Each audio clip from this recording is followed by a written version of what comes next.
ye free hodom na afa ye nkonsem foforo emu a na ye call dagbon na Mahami adehibusua wa dagbon de wona tintin fom a wo kyese se na anu ada judicial committee no koshia ye kyese ye Karanga himfie wo muntu free hodom no enya de se wo mutu free hodom wo enye ye ntie na wayire mutan ya wo kyese wontu ne entukyina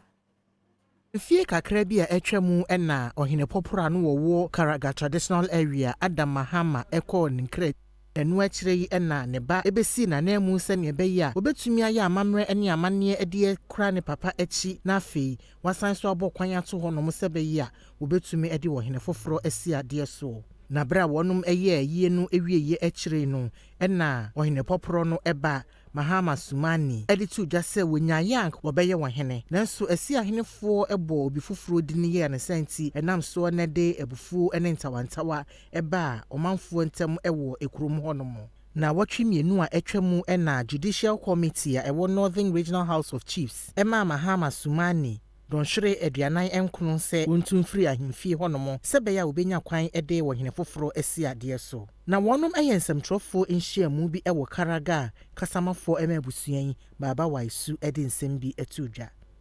The response to the judgment of the Judicial Committee of the Northern Regional House of Chiefs on the 10th January 2023 sitting in Tamale. We are saddened by the judgment. In view of this, we like to express our consent and also state our status to the Karanga scheme. The Mahami is a wider family in Dagbon and has its members occupying various schemes lesser in status to Mian and Savulugu. Nsamtrofo nhyiamu na se no wode ato empanifo a wonum ewo Dagbon enimu se sebe asumdue ebeba Dagbon ahenie enimu nti no wonum momoden ase wonum betu sa asemi hu anamon esan se ahenfie no ene ahenie a ewo Karanga kronimu no Mahami Royal Family no dia ne senti nyade a wonum ebetu afiri ahenfie ho. Adom Mahama to vacate the Karanga Palace within 48 hours and of course. Ladies and gentlemen of the press, we want to put on record that